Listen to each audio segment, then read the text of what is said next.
Hi friends, welcome to KNR academy. నేను మీ కొమ్మూరి నరసింహారావు.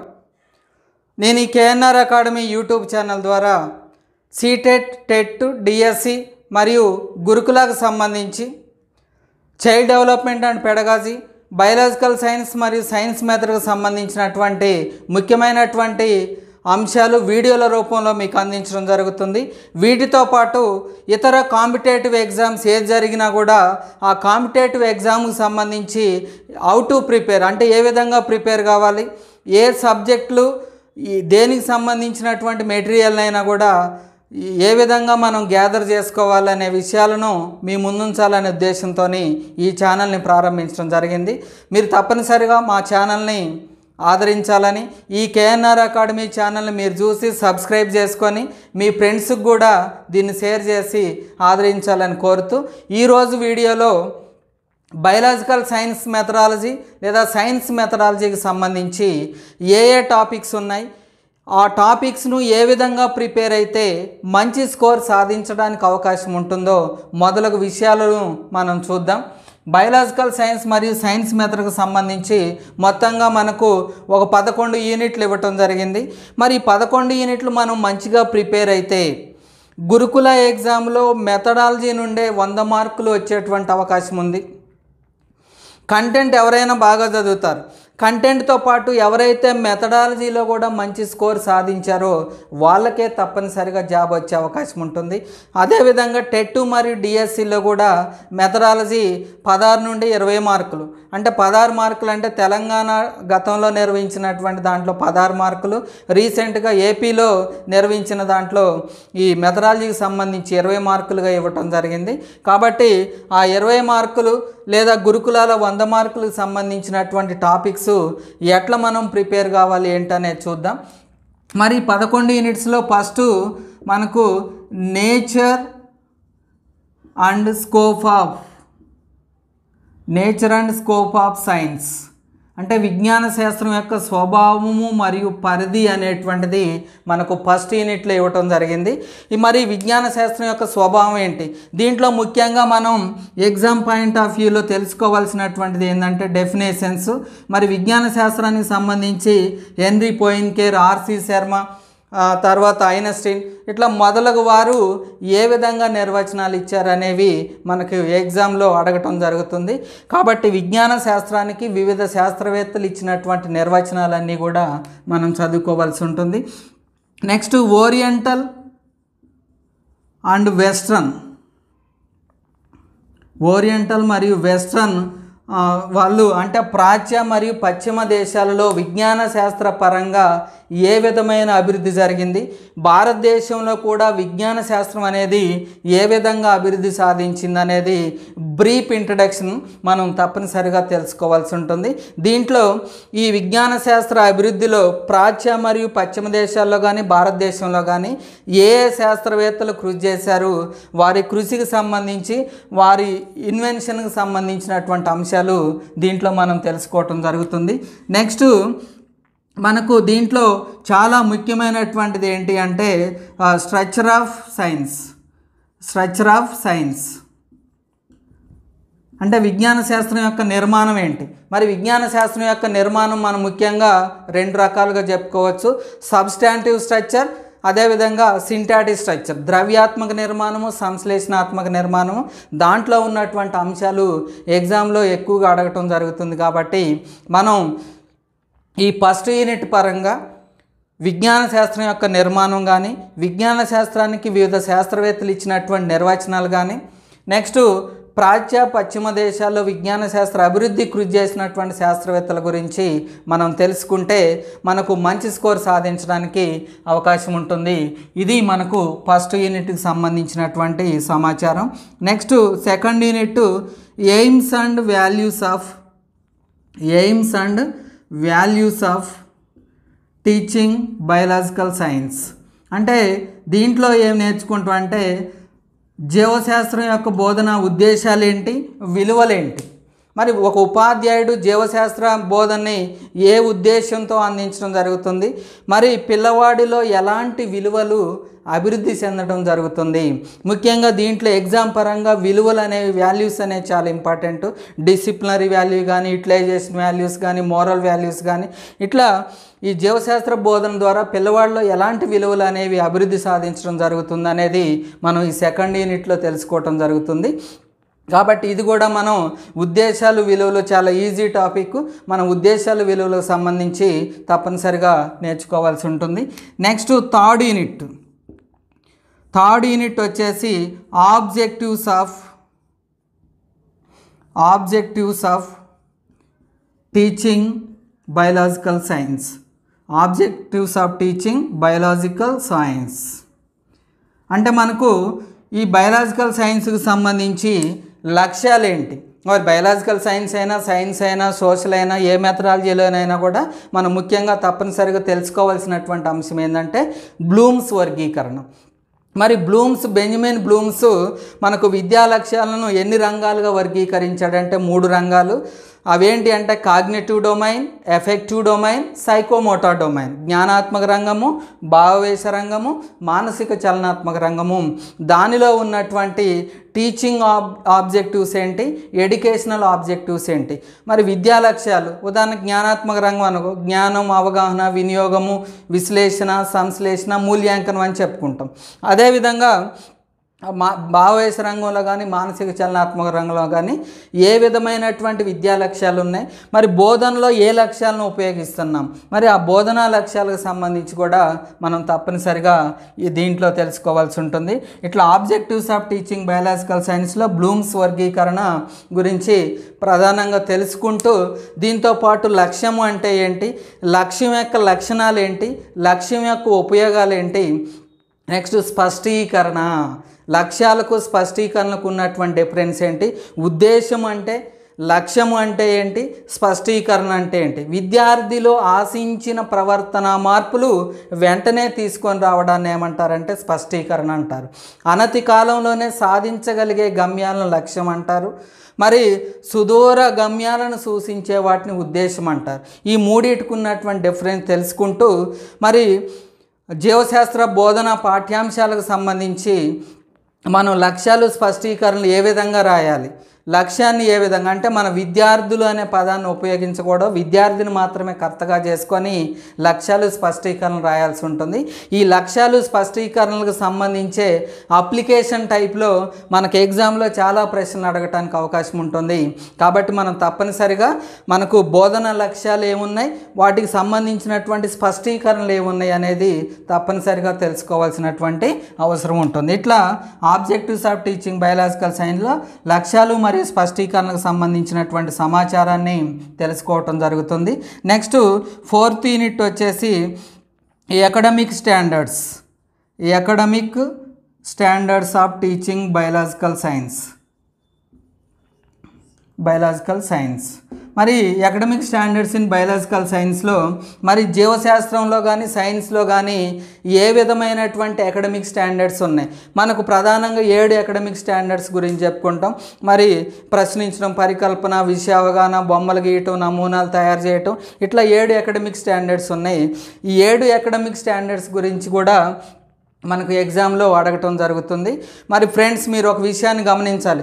గతంలో ఒక 3-4 ఇయర్స్ బ్యాక్ బీఈడీ చేసినటువంటి వాళ్ళకి అకాడమిక్ స్టాండర్డ్స్ లేవు. మరి ప్రస్తుతం బీఈడీ చేసినటువంటి వాళ్ళు బ్లూమ్స్ టాక్సానమీకి సంబంధించినటువంటి ఫుల్ డీటెయిల్ టాపిక్ అనేది లేదు. అయినప్పటికీ పాత వాళ్ళు అకాడమిక్ స్టాండర్డ్స్ చదువుకోవాలి, కొత్త వాళ్ళు బ్లూమ్స్ టాక్సానమీ కూడా తప్పనిసరిగా అవసరమైతే తెలుగు అకాడమీ ఓల్డ్ బుక్స్ దగ్గర పెట్టుకొని ఈ 2 టాపిక్స్ని కూడా మనం కవర్ చేసుకుంటే తప్పనిసరిగా మంచి స్కోర్ సాధించేటువంటి అవకాశం ఉంటుంది. కాబట్టి ఇది academic standards in biological science. ఇది మనం 4th యూనిట్గా తెలుసుకోవటం జరుగుతుంది. కాబట్టి లక్ష్యాలు స్పష్టీకరణలు ఇంపార్టెంట్, మరి విద్యా ప్రమాణాలు లేదా అకాడమిక్ స్టాండర్డ్స్ కూడా ఎగ్జామ్ పాయింట్ ఆఫ్ వ్యూలో అడగటానికి అవకాశం ఉంటుంది. నెక్స్ట్ 5th యూనిట్ వచ్చేసి approaches and methods of teaching biological science. మరి సైన్స్లో కూడా ఇవే ఉంటాయి. మరి approaches and methods of teaching biological సైన్స్లో అప్రోచెస్ అంటే ఉపగమాలు అని చెప్తాము. మనం ప్రధానంగా 2 ఉపగమాల గురించి చెప్పుకుంటాం. ఒకటి ఆగమన ఉపగమం, రెండోది నిగమన ఉపగమం. ఏంటిదండి? ఆగమన ఉపగమం, అదేవిధంగా నిగమన ఉపగమం. దీన్ని ఇంగ్లీష్లో ఇండక్టివ్ అప్రోచ్, డిడక్టివ్ అప్రోచ్ అంటారు. కాబట్టి ఆగమనం అంటే ఏంటి, నిగమనం అంటే ఏంటి? ఉదాహరణ నుండి సూత్రాన్ని రాబట్టే దాన్ని ఏమంటారు, సూత్రం నుండి ఉదాహరణలు ప్రతిక్షేపించే దాన్ని ఏమంటారు అనేది మనం ఇక్కడ తెలుసుకోవటం జరుగుతుంది. మరి వీటితో పాటు మెథడ్స్కి సంబంధించి మనకు ఎగ్జామ్ పరంగా చాలా ముఖ్యమైనటువంటివి ఏంటి అంటే, ఒకటి టీచర్ సెంటర్డ్ మెథడ్స్, రెండోది చైల్డ్ సెంటర్డ్ మెథడ్స్. ఉపాధ్యాయ కేంద్రీకృత బోధనా పద్ధతులు, విద్యార్థి కేంద్రీకృత లేదా శిశు కేంద్రీకృత బోధనా పద్ధతుల గురించి మనం తెలుసుకోవాల్సి ఉంటుంది. టీచర్ సెంటర్డ్ మెథడ్స్లో లెక్చర్ మెథడ్, రెండోది లెక్చర్ కమ్ డెమాన్స్ట్రేషన్ మెథడ్, ఉపన్యాస పద్ధతి మరియు ఉపన్యాస ప్రదర్శన పద్ధతి. ఈ రెండింటిని కూడా మనం తెలుసుకోవాల్సి ఉంటుంది. ఉపన్యాస పద్ధతినే మనం ఏమంటామంటే telling method, chalk and talk method అంటాము. లెక్చర్ కమ్ డెమాన్స్ట్రేషన్ మెథడ్ ఏంటంటే భారతదేశం లాంటి అని ఎందుకు అంటామంటే, భారతదేశంలో విద్యకు తక్కువ శాతం నిధులు కేటాయిస్తున్నారు కాబట్టి అసలు ఏమీ చూపించకుండా బోధించేదానికన్నా ఏదో ఒకటే చూపించి బోధిస్తే ప్రయోజనం ఉంటుంది. కాబట్టి లెక్చర్ కమ్ డెమాన్స్ట్రేషన్ మెథడ్ను కూడా మనం ఉపయోగించాల్సినటువంటి అవసరం ఉంటుంది. ఎందుకంటే భారతదేశంలో సైన్స్ పరంగా సరైనటువంటి అభివృద్ధి సాధించట్లే. మనం నోబెల్ ప్రైజ్ అనంగానే సివి రామన్ పోతున్నాం. మరి ఈ మధ్యకాలంలో ఎవరు కూడా సైన్స్ పరంగా నోబెల్ ప్రైజెస్ రానటువంటి సందర్భం ఉంది. ఎందుకు అంటే మన భారతదేశంలో విజ్ఞాన శాస్త్రాన్ని కూడా సోషల్ లాగా బోధించేటువంటి పరిస్థితి ఉంది. చూడకపోయినా పిప్పెట్టు బ్యూరెట్టు దాటుతున్నారు 10వ తరగతి గట్టు, ఎప్పుడు తెలిసిన వీరికి శాస్త్రీయ లోగుట్టు, ఈ జన్మలో అవుతారా శాస్త్రజ్ఞులు ఒట్టు. అంటే మనం ఏమీ చూపించకుండానే పాఠ్యాంశాలను బోధించేటువంటి పరిస్థితి ఉంది. అందుకనే సైన్స్ పరంగా సరైనటువంటి అభివృద్ధి సాధించలేని పరిస్థితి మనం చూస్తున్నాం. కాబట్టి ఇక్కడ టీచర్ మెథడ్స్లో లెక్చర్ కమ్ డెమాన్స్ట్రేషన్ మెథడ్, ఈ రెండు కూడా మనం తెలుసుకోవాల్సినటువంటి అవసరం ఉంటుంది. మరి చైల్డ్ సెంటర్డ్ మెథడ్స్లో ప్రధానంగా యూరిస్టిక్ మెథడ్, దీన్ని అన్వేషణ పద్ధతి అని చెప్తాము. నెక్స్ట్ ప్రాజెక్ట్ మెథడ్, ప్రకల్పన పద్ధతి లేదా ప్రాజెక్ట్ మెథడ్. ఇది బాగా ఎగ్జామ్ పరంగా ఈ రెండు చాలా మోస్ట్ ఇంపార్టెంట్. అన్వేషణ పద్ధతిని హెచ్.ఈ. ఆమ్స్ట్రాంగ్ రూపొందించాడు. ప్రకల్పన పద్ధతికి సంబంధించి మనం దీన్ని విద్యారంగానికి అందించినటువంటి వాళ్ళు ఎవరంటే జాన్ డ్యూయి. మరి జాన్ డ్యూయికి సంబంధించి అతను గొప్ప విద్యావేత్తగా చెప్తాము. ఈ జాన్ డ్యూయికి సంబంధించి వ్యవహారిక సత్తావాదం అంటే మనం ఇక్కడ చాలా రకాలుగా ప్రశ్నలు అడిగేటువంటి అవకాశం ఉంటుంది. మరి ప్రాజెక్టు మెథడ్ని విద్యారంగానికి అందించినటువంటి వాళ్ళు ఎవరంటే వ్యవహారిక సత్తావాదులు, అందించిన వ్యక్తి ఎవరంటే జాన్ డ్యూయి. దీన్ని అభివృద్ధి చేసింది ఎవరు అంటే కిల్పాట్రిక్, అదేవిధంగా జేఎస్ స్టీవెన్సన్ గురించి చెప్పుకుంటాం. కాబట్టి ఇట్లా ఈ ప్రాజెక్ట్ మెథడ్ మరియు యూరిస్టిక్ మెథడ్ గురించి మనం డీటెయిల్గా చదువుకోవాల్సి ఉంటుంది. నెక్స్ట్ ల్యాబొరేటరీ మెథడ్, ప్రయోగశాల పద్ధతి గురించి మనం తెలుసుకోవాలి. నెక్స్ట్ సైంటిఫిక్ మెథడ్, శాస్త్రీయ పద్ధతి అంటే ఏంటి. ఈ మధ్యకాలంలో మనకు బుక్స్లో సైంటిఫిక్ మెథడ్ గురించి కూడా కొత్త పుస్తకాలు ఇవ్వటం జరిగింది. ఆ సైంటిఫిక్ మెథడ్ శాస్త్రీయ పద్ధతి గురించి కూడా తెలుసుకోవాలి. నెక్స్ట్ ప్రైమరీ లెవెల్లో అయితే తప్పనిసరిగా యాక్టివిటీ మెథడ్ అంటే కృత్య పద్ధతి గురించి కూడా అడగటానికి అవకాశం ఉంటుంది. మరి యాక్టివిటీ మెథడ్ కూడా ప్రస్తుతం మనం పుస్తకాల్లో చూస్తే అనేక రకాల యాక్టివిటీస్ ఉంటున్నాయి. కాబట్టి దీని మీద కూడా ప్రశ్నలు అడగటానికి అవకాశం ఉంటుంది. కాబట్టి చైల్డ్ సెంటర్డ్ మెథడ్స్లో heuristic method, project method very important, బాగా చదవాలి. వాటితో పాటు laboratory method, scientific method, activity మెథడ్ను కూడా మనం చదువుకోవాల్సి ఉంటుంది. ఇట్లా approaches and methods of teaching biological సైన్స్లో అప్రోచెస్ అంటే ఇండక్టివ్ డిడక్టివ్ అప్రోచ్, మెథడ్స్లో అంటే ఏ మెథడ్స్ చదవాలంటే టీచర్ సెంటర్డ్ మెథడ్స్ చదవాలి. ఇట్లా same time child centred methods అయినటువంటి heuristic method, project method, laboratory, scientific method, activity method ఇవన్నీ కూడా మనం చదువుకోవాల్సి ఉంటుంది. ఇది మనకు 5th యూనిట్కి సంబంధించినటువంటిది. నెక్స్ట్ 6th యూనిట్ ఏంటి అంటే planning for 6th unit planning for effective instruction, effective instruction, planning for effective instruction అంటే దీన్నే మనం ఏం చెప్పుకోవచ్చు అంటే బోధనా ప్రణాళికలు అని చెప్పుకుంటాం. మరి టెట్ డిఎస్సి గురుకుల ఏ ఎగ్జామ్ అయినా కూడా మనం ఏ విధంగా ఒక ప్రణాళిక ప్రకారం చదువుతాము, అదేవిధంగా తరగతి గదిలో కూడా ఉపాధ్యాయుడు ఒక ప్రణాళికబద్ధంగా విద్యార్థికి విద్యను అందిస్తే అనుకున్న లక్ష్యాలు లేదా ప్రమాణాలు సాధించేటువంటి అవకాశం ఉంటుంది. మరి అనుకున్న లక్ష్యాలు ప్రమాణాలు సాధించాలంటే తప్పనిసరిగా ప్లాన్స్ తయారు చేసుకోవాలి. మరి ఏమేం ప్లాన్స్ తయారు చేసుకోవాలి అంటే ఇయర్ ప్లాన్ తయారు చేసుకోవాలి, నెక్స్ట్ యూనిట్ ప్లాన్ తయారు చేసుకోవాలి, next third one period plan. ఇంతకుముందు అయితే మనం లెసన్ ప్లాన్ అనేవాళ్ళం, ఇప్పుడు పీరియడ్ ప్లాన్ అంటున్నాం. ఈ 3 ప్లాన్స్ కూడా తప్పనిసరిగా మనం తెలుసుకోవాల్సి ఉంటుంది. ఎగ్జామ్ పాయింట్ ఆఫ్ వ్యూలో కూడా మీరు చాలా బీఈడి డిఈడిలో చాలా ప్లాన్స్ రాసుంటారు. మరి దీంట్లో ఉన్నటువంటి స్టెప్స్ ఏంటి, ఇయర్ ప్లాన్ కానీ యూనిట్ ప్లాన్ కానీ పీరియడ్ ప్లాన్ కానీ. పీరియడ్ ప్లాన్లో ప్రధానంగా హెయిర్బర్డ్ స్టెప్స్, ఇవి ఎయిర్బర్డ్ సోపానాలకు సంబంధించి ప్రతి ఎగ్జామ్ టెట్లో కానీ డిఎస్సిలో కానీ ఆ సోపానాల వరుస క్రమం నుంచి ప్రశ్న అడగటానికి అవకాశం ఉంటుంది. కాబట్టి హెయిర్బర్డ్ స్టెప్స్ బాగా చదువుకోవాలి. మరి బ్లూమ్స్ వర్గీకరణ ప్రకారం ఏ విధంగా ప్లాన్స్ తయారు చేస్తారనేది కూడా మనం నేర్చుకోవాల్సినటువంటి అవసరం ఉంటుంది. కాబట్టి ప్లాన్స్ అనేది చాలా ఇంపార్టెంట్. వీటితో పాటు దీంట్లో లెర్నింగ్ ఎక్స్పీరియన్సెస్, లెర్నింగ్ ఎక్స్పీరియన్సెస్ అంటే దీంట్లో ఏంటంటే అభ్యసన అనుభవాలు. ఈ అభ్యసన అనుభవాలు అంటే ఏంటి, మరి పిల్లవాడికి ప్రత్యక్ష అనుభవాలు కానీ పరోక్ష అనుభవాలు కానీ ప్రాతినిధ్య కాంట్రైవ్డ్ ఎక్స్పీరియన్సెస్ అంటాం. ఈ డైరెక్ట్ నాన్ డైరెక్ట్ కాంట్రైవ్డ్ ఎక్స్పీరియన్స్. మరి ఏ అభ్యసన అనుభవాలను కల్పిస్తే పిల్లవాడికి ఉపయోగపడేటువంటి విధంగా ఉంటుందనేది మనం తెలుసుకుంటాం. మరి దీంతోపాటు ఇక్కడ Edgar Dale cone of experience, Edgar Dale cone of experience. Edgar Dale అనేటువంటి శాస్త్రవేత్త అభ్యసన అనుభవాలను ఒక శంకు రూపంలో అమర్చడం జరిగింది. మరి ఆ శంకులో కింద ప్రత్యక్ష అనుభవాలు ఉంటాయి, పైన పరోక్ష అనుభవాలు ఉంటాయి. మరి వేటికి ఎక్కువ ఇంపార్టెన్స్ ఇవ్వాలి, ఆ ఎడ్గార్డేల్ కోన్ కనుక వస్తే తప్పనిసరిగా ఒక మార్కు మనం సాధించినట్టుగా భావించవచ్చు. కాబట్టి ఆ కోన్ గురించి మనం తప్పనిసరిగా నేర్చుకోవాల్సి ఉంటుంది. Next TLM, teaching learning material. మరి టీచింగ్ లెర్నింగ్ మెటీరియల్ ఉంటే ఏ సబ్జెక్ట్నైనా ఏ పాఠాన్నైనా చాలా ఎఫెక్టివ్గా చెప్పొచ్చు.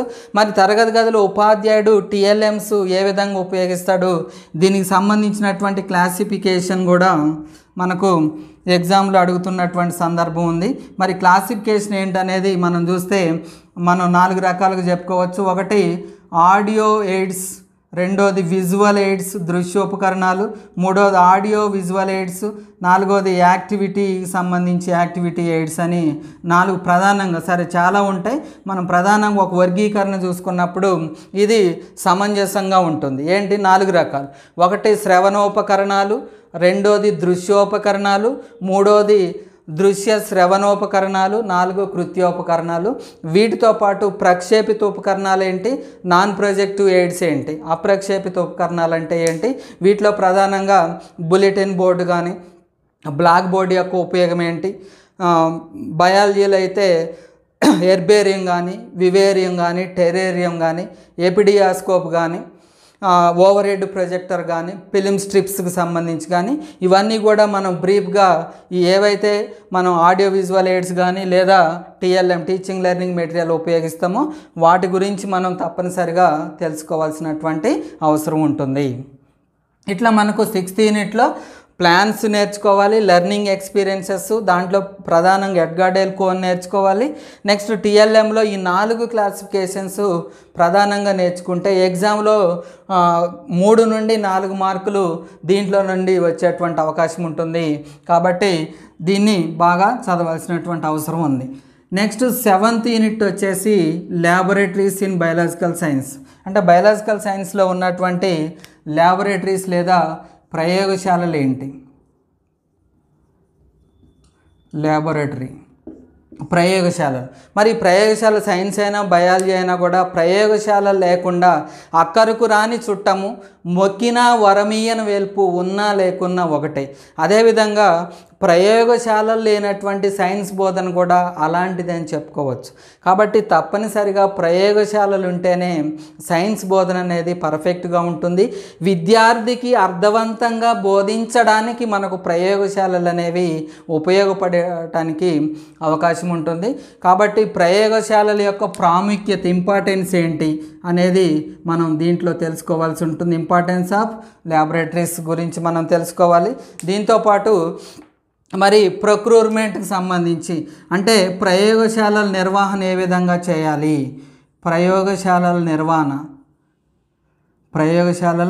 నిర్వహణ procurement and care of laboratories అని చెప్తాము. ఈ ప్రొక్యూర్మెంట్ ఏ విధంగా నిర్వహించాలి ప్రయోగశాలల్ని, ఎందుకంటే ప్రయోగశాలల వల్ల చాలా ప్రయోజనాలు ఉన్నాయి. కాబట్టి ప్రయోగశాలల నిర్వహణ మీదనే బోధన అనేది ఆధారపడి ఉండటానికి అవకాశం ఉంటుంది. కాబట్టి ప్రయోగశాలను నిర్వహించడం. నెక్స్ట్ ప్రయోగశాలలో వివిధ రకాల రిజిస్టర్స్, ఇది ఎగ్జామ్ పాయింట్ ఆఫ్ వ్యూలో వెరీ వెరీ మోస్ట్ ఇంపార్టెంట్. ప్రయోగశాలలో రకరకాల రిజిస్టర్లు, పగిలే వస్తువులు, పగలని వస్తువులకు సంబంధించి కానీ, స్టాక్ రిజిస్టర్ కానీ, వస్తు నమోదు రిజిస్టర్ కానీ, ఇట్లా మనం అనేక రకాల రిజిస్టర్లు నిర్వహించడం జరుగుతుంది. కాబట్టి ఆ రిజిస్టర్ల మీద చాలా ప్రశ్నలు అడగటానికి అవకాశం ఉంటుంది. కాబట్టి ఇక్కడ కూడా మనం తప్పనిసరిగా చాలా డీటెయిల్గా మనం నేర్చుకోవాల్సి ఉంటుంది. నెక్స్ట్ ప్రయోగశాలల వల్ల ఎన్ని ప్రయోజనాలు ఉన్నప్పటికీ అప్పుడప్పుడు చిన్న యాక్సిడెంట్స్ అంటే ప్రమాదాలు జరగటానికి అవకాశం ఉంటుంది. సాధారణంగా ప్రయోగశాలలో ఏ ప్రమాదాలు జరుగుతాయి, మరి ప్రమాదాలు జరిగినప్పుడు తీసుకోవాల్సినటువంటి జాగ్రత్తలు ఏంటి? ఉదాహరణకు ఆమ్లం మింగారనుకోండి, ఆమ్లానికి యాంటీడోట్గా ఏదో ఉపయోగించాలి, క్షారాన్ని మింగితే యాంటీడోట్గా ఏదో ఉపయోగించాలి. మరి వీటితో పాటు షార్ట్ సర్క్యూట్ జరిగితే ఏం జరగాలి, లేదా రసాయనాలు పీల్చినప్పుడు సమస్యలు పడిపోతే ఏం చేయాలి, ఇట్లా ఫస్ట్ ఎయిడ్కి సంబంధించి ఏమేమి ఉంటాయి అనేది మనం దీంట్లో నేర్చుకుంటాం. దీంతోపాటు ఫస్ట్ ఎయిడ్ బాక్స్ తప్పనిసరిగా సైన్స్ ల్యాబొరేటరీస్లో ఫస్ట్ ఎయిడ్ బాక్స్ అనేది ఉండాలి. మరి దాంట్లో ఏ ఏ సామాన్లు, ఎక్విప్మెంట్స్ ఉండాలి అనేది కూడా మనం దీంట్లో నేర్చుకోవటం జరుగుతుంది. ఇట్లా 7th యూనిట్లో ల్యాబొరేటరీస్కి సంబంధించి నెక్స్ట్ ఇంకోటి చిన్న టాపిక్ అయినప్పటికీ దీంట్లో ఎక్కువగా క్వశ్చన్ అడుగుతున్నాడు. ఇంప్రొవైజ్డ్ ఆపరేటర్స్ అంటే ప్రత్యామ్నాయ బోధనోపకరణాలు. ప్రత్యామ్నాయ బోధనోపకరణాలు అంటే మనం భారతదేశం లాంటి దేశాల్లో ప్రతి స్కూల్కి కూడా ప్రయోగశాల సమకూర్చుకోలేని పరిస్థితి ఉంటుంది. మరి ప్రయోగశాల లేదనే ఉద్దేశంతో ప్రయోగాలు నిర్వహించకుండా ఉంటే పిల్లవాడికి అర్థవంతంగా బోధన అనేది కొనసాగదు. కాబట్టి అలాంటి పరిస్థితుల్లో ఉపాధ్యాయుడు లో కాస్ట్ నో కాస్ట్ మెటీరియల్తో, అసలు కాస్టే లేనటువంటి మెటీరియల్తో ఈ ఇంప్రొవైజ్డ్ ఆపరేటర్స్ లేదా ప్రత్యామ్నాయ బోధనోపకరణాలు తయారు చేసుకోవాల్సినటువంటి అవసరం ఉంటుంది. ఉపాధ్యాయుడు కొంచెం తయారు చేసుకొని చూపిస్తే పిల్లలు కూడా కొన్ని తయారు చేసే అవకాశం ఉంటుంది. కాబట్టి ఆ టాపిక్ కూడా మనం ఈ ల్యాబొరేటరీస్ అనేటువంటి టాపిక్లో తెలుసుకోవాల్సి ఉంటుంది. నెక్స్ట్ 8th యూనిట్ వచ్చేసి మనం కరికులంకి సంబంధించి జీవశాస్త్ర పాఠ్య ప్రణాళికకు సంబంధించి మనకు 8th యూనిట్ కరికులం పాఠ్య ప్రణాళిక. మరి పాఠ్య ప్రణాళిక అనేది చాలా చాలా ముఖ్యమైనది. విద్యార్థులు మనం మంచి ప్రమాణాలను పెంపొందించాలంటే కరికులం మీదనే ఆధారపడి ఉంటుంది. మరి కరికులం అనేది తయారు చేసేటప్పుడు ఏ ప్రిన్సిపుల్స్ ఆధారంగా, ఏ సూత్రాలు ఆధారంగా, ఏ నియమాల ఆధారంగా తయారు చేస్తారు. ఇక్కడ ప్రిన్సిపల్స్ అనేది వెరీ ఇంపార్టెంట్. మరి కరికులం తయారు చేసేటప్పుడు తప్పనిసరిగా అంటే ఏ కేంద్ర పద్ధత, సర్పిలాకార పద్ధత, ఏ పద్ధతిలో మనకు కరికులం తయారు చేయాలి, అట్లా దాంతోపాటు కరికులం తయారు చేసేటప్పుడు కొన్ని సూత్రాలు అంటే విద్యార్థి కేంద్రీకృతంగా ఉండాలి, సమాజ కేంద్రీకృతంగా ఉండాలి, మార్పులకు అనువుగా ఉండాలి. ఇలాంటి కొన్ని ప్రిన్సిపల్స్ని బేస్ చేసుకొని మనం కరికులం డెవలప్ చేయడం జరుగుతుంది. తర్వాత పిల్లలకి సింపుల్ టు కాంప్లెక్స్ మెథడ్లో పిల్లవాడు నేర్చుకోవాలి అంటే సర్పిలాకార పద్ధతి, ఏ కేంద్ర పద్ధతి, ఇట్లా ఏ పద్ధతిలో పిల్లవాడికి అందించాలి, ఇలాంటివన్నీ కూడా మనం కరికులం అనేటువంటి టాపిక్లో తెలుసుకోవటం జరుగుతుంది. మరి దీంతో పాటు qualities of a good text book అంటే ఒక ఉత్తమ పాఠ్య గ్రంథానికి ఉండవలసినటువంటి లక్షణాలు ఏంటి అంటే రచయితకి ఎలాంటి లక్షణాలు ఉండాలి, ఫిజికల్ క్యారెక్టర్స్, యాంత్రిక లక్షణాలు ఏ విధంగా ఉండాలి, ఇవన్నీ యాంత్రిక లక్షణాలు మంచిగా ఉండాలి, అదేవిధంగా ఆ పుస్తకానికి ఎవరు పడితే వాళ్ళు పుస్తకాలు రాస్తున్నారు అట్లా కాదు. పుస్తకం రాయాలంటే ఒక మంచి పాఠ్య పుస్తకం అనిపించుకోవాలంటే తప్పనిసరిగా రచయితకు కొన్ని తగిన అర్హతలు అనేది ఉండాలి. అలాంటి వాళ్ళ నుండి వచ్చేటువంటి పుస్తకాన్ని గుడ్ టెక్స్ట్ బుక్గా చెప్పొచ్చు. కాబట్టి qualities of a good text book కూడా మనం చదువుకుంటాం. ఇట్లా మనకు ఈ కరికులం దీంతో పాటు ప్రస్తుత కరికులంలో ఏమన్నా డిమెరిట్స్ కనుక ఉంటే, లోపాలు కనుక ఉంటే ఆ లోపాలు ఏంటి అనేది కూడా మనం ఈ 8th యూనిట్లో తెలుసుకోవటం జరుగుతుంది. నెక్స్ట్ 9వ యూనిట్ జీవశాస్త్ర ఉపాధ్యాయుడు, బయలాజికల్ సైన్స్ లేదా science teacher. Biological science teacher అంటే సైన్స్ ఉపాధ్యాయుడికి ఎలాంటి లక్షణాలు ఉండాలి? సరే, ఎగ్జామ్ పాయింట్ ఆఫ్ వ్యూలో 1-2 సందర్భాల్లోని దీంట్లో బిట్ ఇచ్చాడు. అయినప్పటికీ మనం ఈ టాపిక్ ప్రిపరేషన్ చేయాలి. ఒక ఉపాధ్యాయుడికి అంటే సైన్స్ ఉపాధ్యాయుడికి ఎలాంటి లక్షణాలు ఉండాలి, సైన్స్ ఉపాధ్యాయుడి యొక్క ఫంక్షన్స్ ఏంటి అంటే విధులేంటి, ఇవన్నీ కూడా మనం ఈ బయలాజికల్ సైన్స్ టీచర్ లేదా సైన్స్ టీచర్ అనేటువంటి టాపిక్లో తెలుసుకుంటాం. నెక్స్ట్ 10వ యూనిట్ వచ్చేసి non formal education. Non formal education, అనియత విద్య. ఈ అనియత విద్య ఏంటంటే మనకు సైన్స్ అనేది కేవలం తరగతి గదికి మాత్రమే సంబంధించింది కాదు, విద్యార్థులకు మాత్రమే సంబంధించింది కాదు. మన చుట్టూ అక్షరాస్యులైనా నిరక్షరాస్యులైనా కూడా తప్పనిసరిగా సైన్స్ యొక్క ఉపయోగం అందరికీ కూడా ఉంది.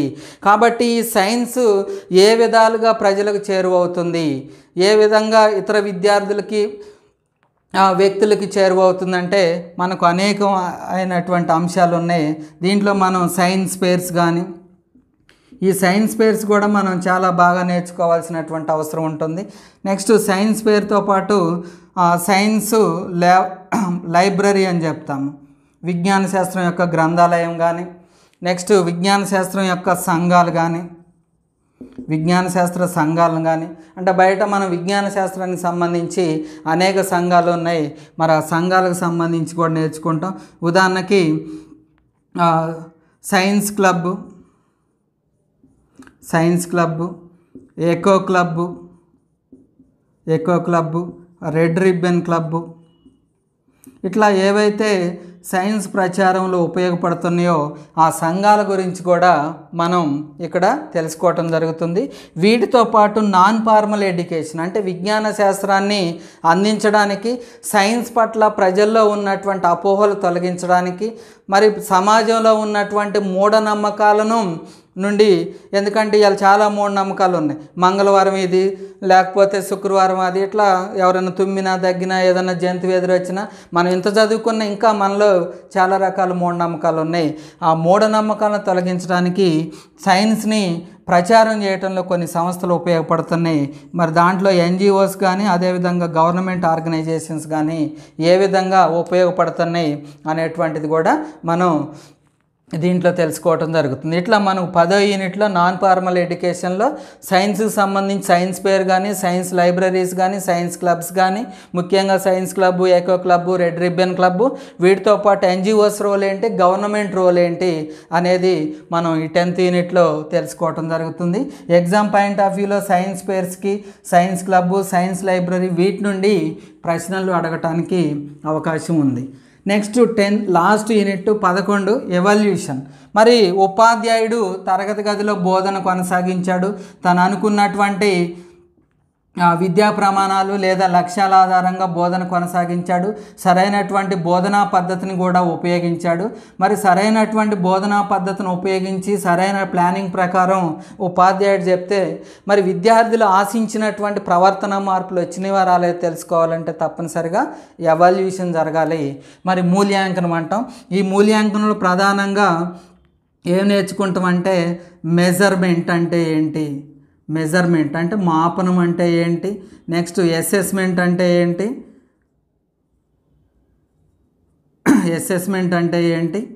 నెక్స్ట్ ఎవల్యూషన్ అంటే ఈ మూడింటికి ఉన్నటువంటి డిఫరెన్స్ ఏంటనేది మనం ఇక్కడ తెలుసుకోవటం జరుగుతుంది. మాపనము, మదింపు, అసెస్మెంట్ అంటే మదింపు అంటే ఏంటి, ఎవల్యూషన్ మూల్యాంకనం అంటే ఏంటి, ఈ మూడింటికి ఉన్న డిఫరెన్స్ గురించి మనం తెలుసుకుంటాం. నెక్స్ట్ ఎగ్జామ్కి. చాలామంది టెస్ట్ ఎగ్జామ్ అని పర్యాయ పదాలు వాడుతూ ఉంటారు, కానీ టెస్ట్ అంటే తెలుగులో నికష అంటాము, ఎగ్జామ్ అంటే పరీక్ష అంటాము. ఈ నికషకు పరీక్షకు ఉన్నటువంటి తేడాల గురించి కూడా మనం తెలుసుకుంటాం. నెక్స్ట్ దీంట్లోనే టైప్స్ ఆఫ్ ఎవాల్యూషన్ మూల్యాంకన రకాలు. ఈ మూల్యాంకన రకాలు ఏంటంటే చాలామంది అడగంగానే నిర్మాణాత్మక, సంగ్రహణాత్మక అంటారు, కానీ అలా చెప్పకుండా ఏం చెప్పాలంటే అసెస్మెంట్ ఆఫ్ లెర్నింగ్, రెండోది assessment for learning. Assessment for learning అభ్యసనం యొక్క మూల్యాంకనం, అభ్యసనం కొరకు మూల్యాంకనం. దీంట్లోనే ఏముంటాయి అంటే లోప నిర్ధారణ మూల్యాంకనం ఉంటుంది, నిర్మాణాత్మక మూల్యాంకనం ఉంటుంది, సంగ్రహణాత్మక మూల్యాంకనం ఉంటుంది. కాబట్టి టైప్స్ గురించి తప్పనిసరిగా తెలుసుకోవాలి.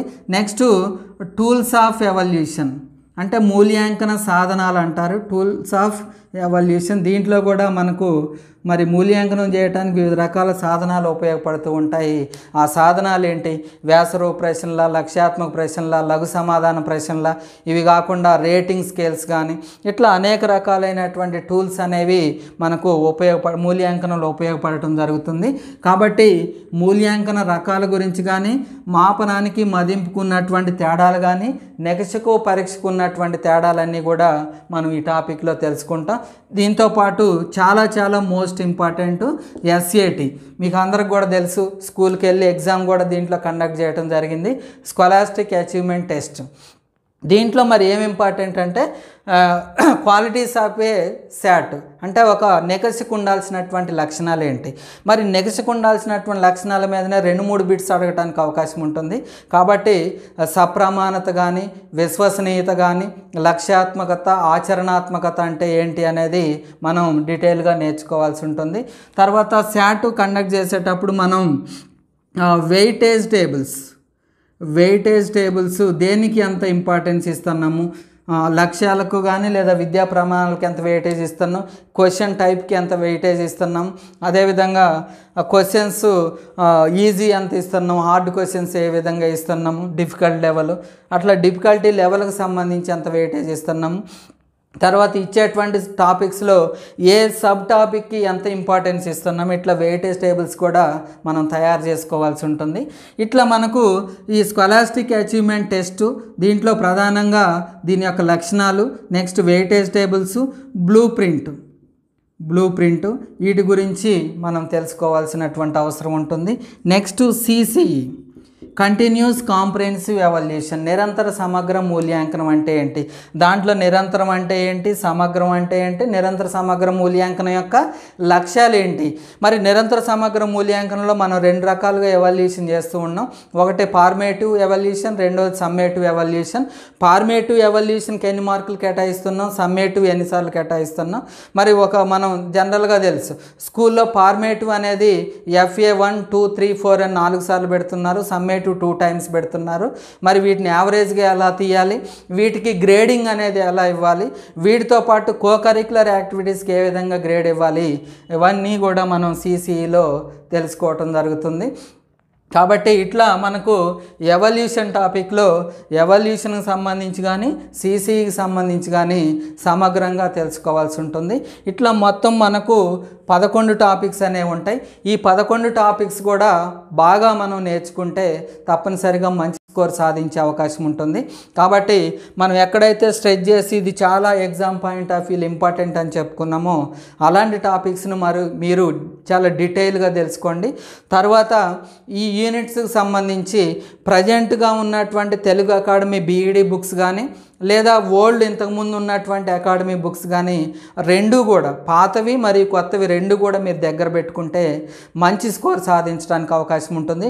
ముఖ్యంగా గురుకుల వాళ్ళు 100 మార్కులకు ఉంటుంది కాబట్టి మీరు మీడియం అనే తర్వాత తెలుగు ఇంగ్లీష్ అని ముందు మీకు కంటెంట్ కనుక వస్తే తర్వాత మీడియం గురించి చూడవచ్చు. కాబట్టి మీరు ఈ సిలబస్ మొత్తం కూడా తరోగా చదువుకుంటే సరే, మనకి ఎంత ఫస్ట్ నుండి ఇంగ్లీష్ మీడియం కానప్పటికీ మనకు కూడా ఎంతో కొంత ఇంగ్లీష్ వచ్చు కాబట్టి మనం తెలుగులో తెలిస్తే ఇంగ్లీష్లో కొంత అవగాహన చేసుకొని రాయడానికి అవకాశం ఉంటుంది. కాబట్టి ముందు ఈ సిలబస్ మొత్తం కూడా క్షుణ్ణంగా చదవటం అనేది చాలా చాలా ఇంపార్టెంట్. కాబట్టి బుక్స్ దగ్గర పెట్టుకోండి, బాగా చదవండి. తర్వాత వీటిలో మనం ఏవైతే 11 యూనిట్స్ ఉన్నాయో దీంట్లో ఎగ్జామ్ పరంగా ఎక్కువ సార్లు అడుగుతున్నటువంటి టాపిక్స్ ఏవైతే ఉన్నాయో వాటికి సంబంధించి గతంలో ఏ ప్రశ్నలు అడిగారు, ప్రస్తుతం ఏవి అడగటానికి అవకాశం ఉంటుందనేది నేను ముందు పెట్టేటువంటి వీడియోస్లో వాటికి సంబంధించి తప్పనిసరిగా మీకు అందించడం అనేది జరుగుతుంది. మరి ఈ విధంగా ప్రతిరోజు కూడా మన ఛానల్ ద్వారాగా ఈ వీడియోస్ అనేది పంపించడం జరుగుతుంది. కాబట్టి మీరందరూ కూడా ఈ వీడియోస్ని వినండి, సబ్స్క్రైబ్ చేసుకోండి, 1-2 సార్లు చూడండి, తర్వాత మీ ఫ్రెండ్స్కి కూడా షేర్ చేయాలని కోరుకుంటూ సెలవు తీసుకుంటున్నాను. మరొక వీడియోలో కలుద్దాం. Thank you.